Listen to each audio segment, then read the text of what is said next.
Psalm 42:1. As the hart panteth after the water brook, so panteth my soul after thee, O God. My soul thirsteth for God, for the living God. When shall I come and appear before God? Here we see the psalmist saying that he has a thirst, he has a longing for the presence of God in his life.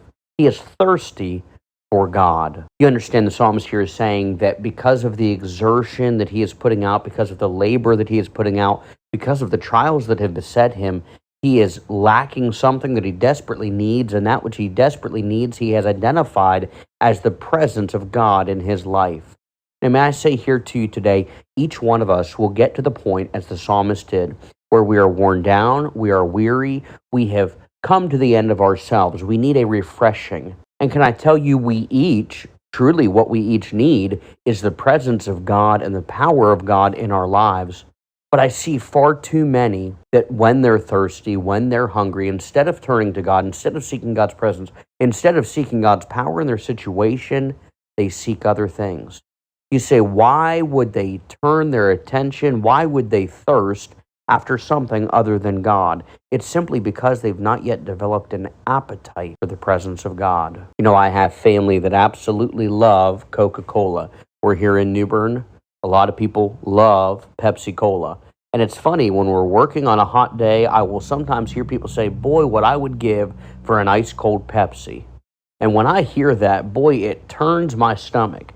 I have no appetite for a Pepsi. I have no appetite for a Coca-Cola. When I'm hot and when I'm working and when I'm exerting myself, I want an ice-cold water. But it wasn't always that way. As a young man, I craved soda. As a young man, I craved an ice-cold Coca-Cola. What happened?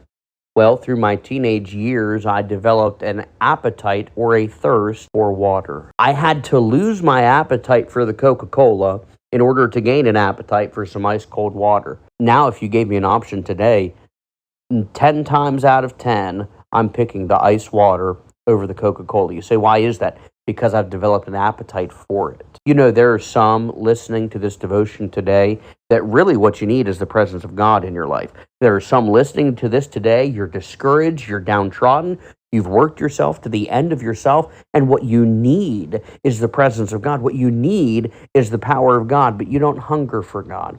You don't thirst for God because you've not developed an appetite for the things of God. You still have an appetite for the world. There are some people, when they get overwhelmed, they go to Facebook because that is what they have developed an appetite for. There are some, when they get overwhelmed, they get on the phone and they start calling or texting people, seeking attention. You say, why? Because that is what they have developed an appetite for. There are some, when they're beaten down, when they're discouraged, they're going to go to a beer bottle. Why? Because that is the thing for which they have developed an appetite. May I tell you here today, this is the whole challenge. What you need is the presence of God in your life, in your marriage, in your relationships, in your situations today. If you don't have a thirsting for Him, maybe it is that you've developed the wrong appetites. Might I encourage you that you today spend some time in prayer with God, spend some time in His Word, and work at developing an appetite for the presence of God in your life. We love you, folks. We'll see you tonight at 7.